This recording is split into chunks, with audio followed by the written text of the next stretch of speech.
बदायूं की दातागंज कोतवाली क्षेत्र के एक मोहल्ले की लड़की ने एक युवक पर घर में घुसकर दुष्कर्म का आरोप लगाते हुए एसएसपी को शिकायती पत्र दिया।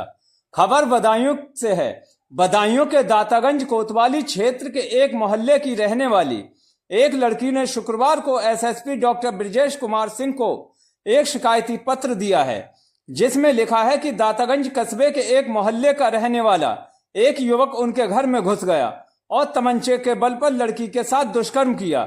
शोर शराबा होने पर घर वाले जाग गए तो वह भाग निकला तो शोर शराबे की आवाज सुनकर मोहल्ले के लोगों ने युवक को पकड़ लिया और चोर समझकर उसकी जमकर पिटाई की। उसके पिता और भाई ने उसे इलाज के लिए अस्पताल में भर्ती कराया।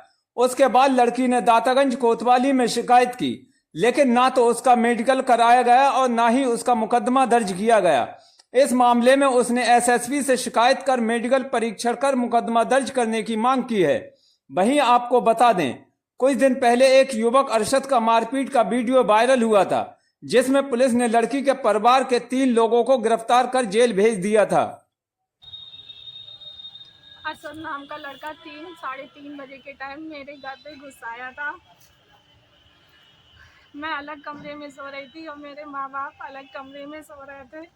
उसने तमंचा के बल पर मेरे साथ बलात्कार किया और मुझे डराया कि अगर तूने आवाज़ निकाली तो यहीं पर मार दूंगा।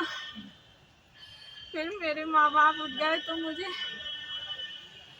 मैंने शोर मचाया तो उसने मुझे और मेरे पापा को हाथापाई की। इसी बीच मेरे हाथ और पैर में चोट आई है और मेरे पापा को कई जगह चोट लगी है। और फिर वो तमंचे की बट मारकर जीने के सहारे मस्जिद की छत पे चढ़ गया। वहाँ से गली में कूद गया। फिर मेरे शोर शराबा करने पर मोहल्ले वाले उठ गए। उन्होंने उसे पकड़ लिया और मारपीट की। फिर भीड़ से बचा के मेरे पापा और मेरे भाई बाइक पे बिठाकर थाने में ले गए और कहा कि मेरी रिपोर्ट लिख लो। तो उन्होंने हमारी रिपोर्ट नहीं लिखी और दूसरे पक्ष की रिपोर्ट दर्ज कर ली। मैं कई बार गई थाने में, लेकिन उन्होंने कोई कार्रवाई नहीं शुरू करी। और मैं चाहती हूँ कि मुझे मेडिकल टेस्ट कराया जाए और मेरी कार्रवाई शुरू करी जाए।